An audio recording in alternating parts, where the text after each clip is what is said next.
Technique Mini-Series Video 1, Collapsing Joints. One of the biggest issues that I see with a lot of young piano students in particular, but most new piano students, is the fact that we have a big problem with collapsing joints.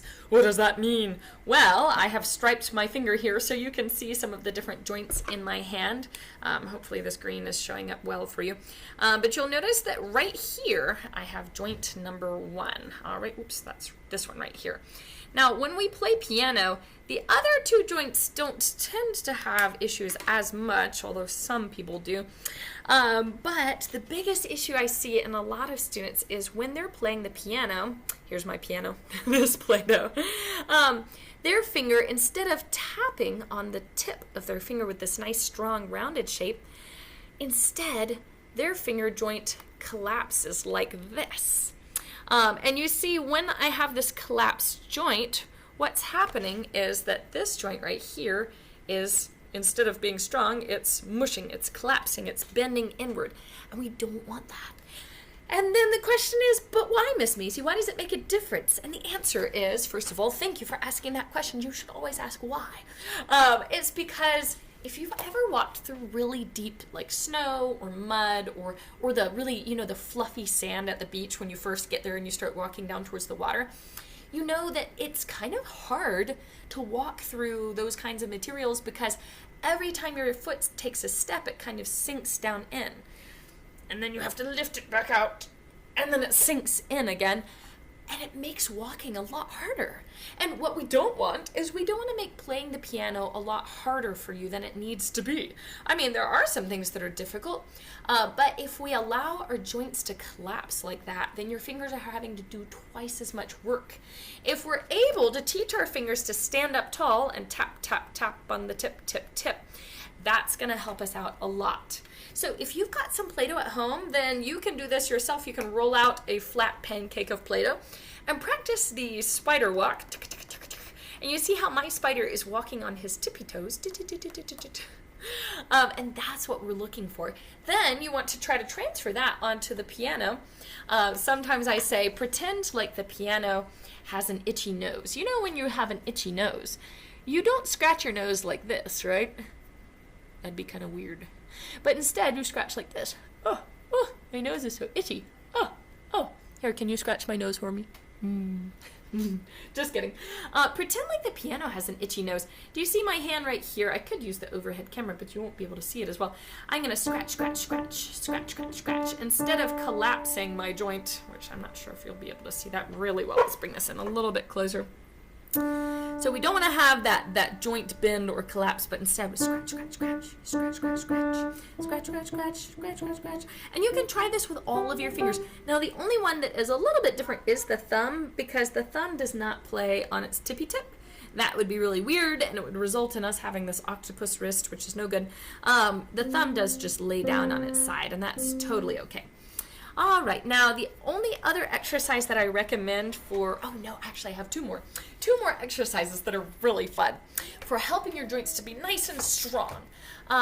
Number one is you're gonna need one of these. Yeah, that's right, you're gonna need a dinosaur pencil. Just kidding. It can be any kind of pencil, but it helps if it has a nice eraser at the top.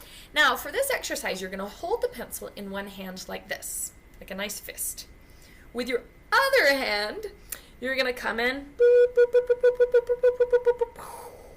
and you're going to brace your thumb against the side of the pencil. Then, with these 4 fingers, they're each going to take turns doing a tap-tap on the tippy tip. So, watch this. See how I have this nice rounded shape? It's not collapsing down, but it's standing up tall. And I'm going to say, tap, tap, tap, finger 2, 2, 2. Tap, tap, tap, finger 3, 3, 3. Tap, tap, tap, finger 4, 4, 4. Tap, tap, tap, finger 5, 5, 5. Now you notice the whole time that I've got my pencil in the other hand and I'm bracing my thumb, so don't forget those 2 things. That makes it a lot easier. And then you can switch hands and do the exact same thing. Brace the thumb, tap, tap, tap, tap, tap, tap, tap, tap, tap, tap, tap, tap. Now, one thing I forgot to mention is it is really important for piano that we keep our fingernails very short. And I know it's kind of a pain, and sometimes we forget to trim our fingernails, but it's very important, because if we are playing the piano on our tippy fingers like we should, then if my fingernail is really long, what will happen when I'm tapping on the eraser? Only my fingernail is tapping. And that's not good, because when I do that on the piano, it's almost like my fingers are on ice skates and they slide all around. They make a clacky sound. It's not nice. And it also hurts.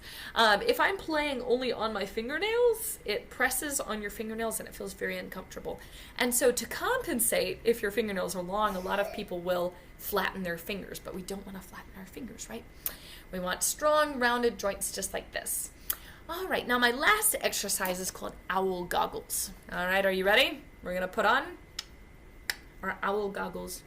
Ooh, ooh. Now, with owl goggles, what we don't want is we don't want duck fingers. You see my duck fingers?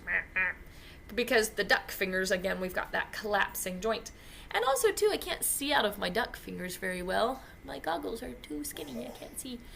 So when I have my rounded finger joints, see, this is the finger shape that we want for piano.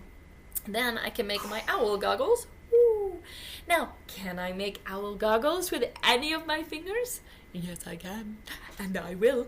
Now watch this, I'm going to switch. And now I've got finger 3. Now I'm going to switch. And now I have finger 4. And then I can switch. Now I have finger 5. Now I guess this kind of looks more like spider goggles. I don't know, it's kind of creepy. Now, the other thing I love about owl goggles is this really helps us to see and understand how even if I press on the keys very strong, very firm, like I'm trying to press a loud sound on the piano, I still don't have to collapse my finger, because when I do like this, if you pinch your fingers together like this, you can squeeze really hard and still not have a collapsed joint. You can squeeze and still have strong, rounded fingers.